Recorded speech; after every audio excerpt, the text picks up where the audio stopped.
আসসালামু আলাইকুম ভিউয়ার্স, জানিয়ে দিব সর্বশেষ সংবাদগুলো।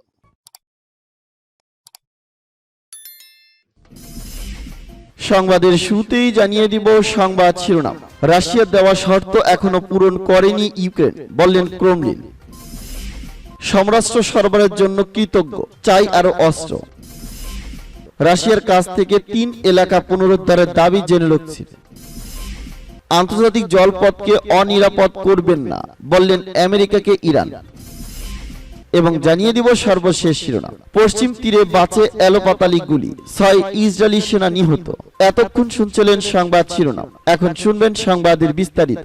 তো বন্ধুদের কাছে রিকোয়েস্ট রইল, এই ভিডিওতে একটা লাইক দিবেন, আর ভালো লাগলে অবশ্যই বন্ধুদের মাঝে শেয়ার করে দিবেন।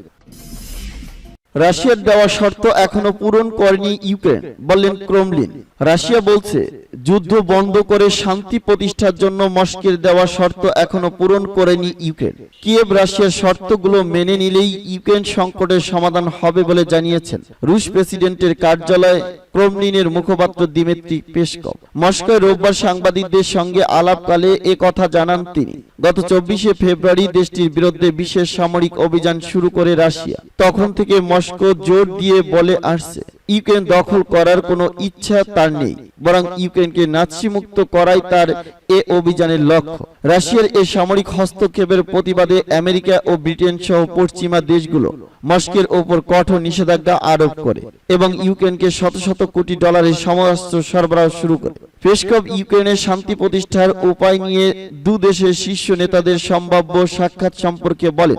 ইউক্রেন পরিস্থিতি কতটা রাশিয়ার অনুকূলে আসে তার উপর প্রেসিডেন্ট জেলেনস্কির সঙ্গে প্রেসিডেন্ট ভ্লাদিমির পুতিনের সাক্ষাতের বিষয়টি নির্ভর করছে। তিনি দাবি করেন ইউক্রেনে রাশিয়ার পূর্ব পরিকল্পনা অনুযায়ী সামরিক অভিযান এগিয়ে যাচ্ছে এবং মস্কো তার লক্ষ্যগুলো বাস্তবায়ন না করা পর্যন্ত এই অভিযান বন্ধ করবে না। সমরাস্ত্র সরবরাহের জন্য কৃতজ্ঞ, চাই আরো অস্ত্র।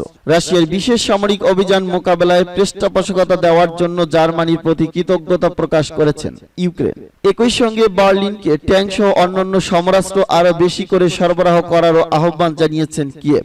বার্লিন সফররত ইউক্রেনের প্রধানমন্ত্রী ডেনিস স্লিগাল রোববার জার্মান প্রেসিডেন্টের সঙ্গে সাক্ষাতে ইউক্রেনের প্রতি সংহতি ও সহযোগিতা দেওয়ার জন্য বার্লিনের প্রতি কৃতজ্ঞতা জানালেন। বিগত কয়েক মাসে কিয়েভের কাছে সমরাস্ত্র সরবরাহ বৃদ্ধি করার জন্য জার্মানিকে ধন্যবাদ জানান ইউক্রেনের প্রধানমন্ত্রী। তিনি বলেন হাউইটজার 2000 ট্যাঙ্ক এবং মার্স রকেট লঞ্চার সহ জার্মানির দেওয়া সব সমরাস্ত্র যুদ্ধক্ষেত্রে ভালো কাজ করছে। ইউক্রেনের প্রধানমন্ত্রী বলেন তিনি জার্মান প্রেসিডেন্ট ফ্রাঙ্ক ওয়াল্টার স্টেইনমেয়ারের সঙ্গে বৈঠকে ইউক্রেনের সামরিক পরিস্থিতি, রাশিয়ার উপর নিষেধাজ্ঞা কঠোর করা এবং কিয়েভকে আরো বেশি সমরাস্ত্র দেওয়ার উপায় সহ অন্যান্য বিষয়ে আলোচনা করেছেন। স্লিগাল বলেন ইউক্রেনের আকাশ প্রতিরক্ষা ব্যবস্থা শক্তিশালী করে দেওয়ার ক্ষেত্রে জার্মানি অগ্রণী ভূমিকা পালন করবে বলে তার দেশ আশা করছে। গত 24শে ফেব্রুয়ারি রাশিয়া ইউক্রেনের সামরিক অভিযান শুরু করার পর আমেরিকা ও ব্রিটেন সহ পশ্চিমা দেশগুলো মস্কোর উপর কঠোর নিষেধাজ্ঞা আরোপ করে এবং ইউক্রেনকে শত শত কোটি ডলারের সমরাস্ত্র সরবরাহ শুরু করে। ইউক্রেনকে সমরাস্ত্র সরবরাহের ক্ষেত্রে জার্মানি গুরুত্বপূর্ণ ভূমিকা পালন করছে। রাশিয়ার কাছ থেকে 3 এলাকা পুনরুদ্ধারের দাবি জেলেনস্কির। ইউক্রেনের প্রেসিডেন্ট ভলোদিমির জেলেনস্কি বলেছেন রুশ বাহিনীর কাছ থেকে দেশের দক্ষিণ অঞ্চলের 2টি এবং পূর্ব অঞ্চলের 1টি এলাকার নিয়ন্ত্রণ নিয়েছে তার বাহিনী। একই সঙ্গে পূর্ব দিকের আরো কিছু এলাকা পূর্ণ দখলে নেওয়ার দাবি করেছেন তিনি।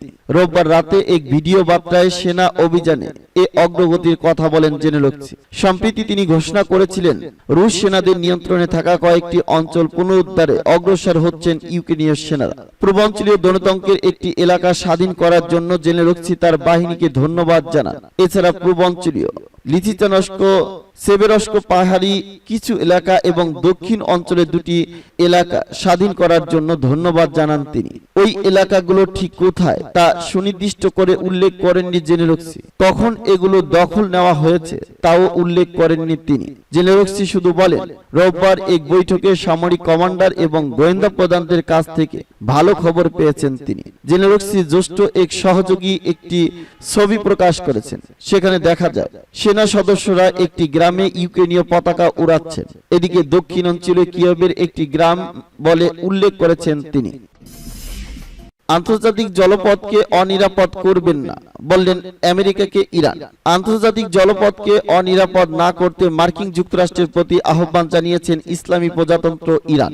ইরানি পররাষ্ট্র মন্ত্রণালয়ের মুখপাত্র নাসের কানআই আজ সোমবার বাণিজ্যিক জাহাজ চলাচলের পথগুলোকে ঝুঁকিপূর্ণ করে তোলার অধিকার বিশ্বের কোনো দেশের নেই।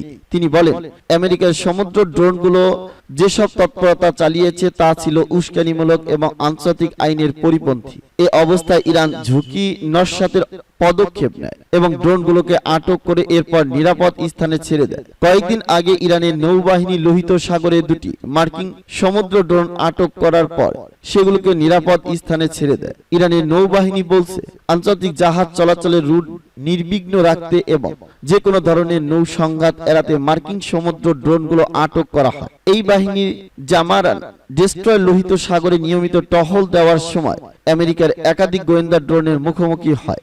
এ সময় সম্ভাব্য দুর্ঘটনা এড়াতে ইরানি ডেস্ট্রয়ার থেকে ওই মানুষবিহীন সমুদ্র ড্রোন পরিচালনাকারী মার্কিন কর্তৃপক্ষ তাদের ড্রোনের গতিপথ পরিবর্তন করার আহ্বান জানানো হয়। মার্কিন কর্তৃপক্ষের কোনো সাড়া না পেয়ে ইরান ওই দুই সমুদ্র ড্রোন আটক করে অন্যত্র একটি নিরাপদ এলাকায় ছেড়ে দেয় বলে বিবৃতিতে উল্লেখ করা হয়। পশ্চিম তীরে বাসে এলোপাতালি গুলি, 6 ইসরায়েলি সেনা নিহত। দখলকৃত পশ্চিম তীরে একটি বাসে বন্দুক হামলায় চালক ও ইসরায়েলের 6 সেনা আহত হয়েছেন। স্থানীয় সময় রোববার এ খবর জানিয়েছেন সামরিক কর্তৃপক্ষ ও চিকিৎসকরা। এই ঘটনায় সন্দেহভাজন 2 হামলাকারীকে আটক করা হয়েছে। প্রত্যক্ষদর্শীদের বরাতে রবিবার সংবাদ মাধ্যম আল জাজিরা জানিয়েছে, একটি গাড়িতে থাকা ফিলিস্তিনিরা বাসটিকে ওভারটেক করে। এরপরই বাসটি লক্ষ্য করে গুলি ছুটতে থাকে। থেমে গেলে আগুন দেওয়ার চেষ্টা করে। তবে ইসরায়েলের একটি সম্প্রচার মাধ্যম গাড়িতে অগ্নিসংযোগের ভিডিও প্রকাশ করেছে। ভেতরে একটি বোমা বিস্ফোরণ ঘটে। হামলার ঘটনায় তাৎক্ষণিকভাবে কোনো গোষ্ঠী দায় স্বীকার করেনি। ইসরায়েলি কর্তৃপক্ষ বলছে, ঘটনাস্থল থেকে পালিয়ে যাওয়ার সময় সন্দেহভাজন 2 অস্ত্রধারীকে আটক করছে তারা।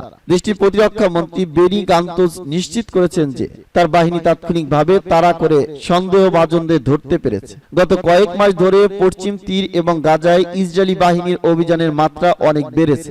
সুনির্দিষ্ট কোনো অভিযোগ ছাড়াই ফিলিস্তিনিদের ধরে নিয়ে ইসরায়েলি কারাগারে বন্দী করে রাখা হচ্ছে। এর প্রতিবাদে ইসরায়েলি বাহিনীর উপর হামলার ঘটনা ঘটছে।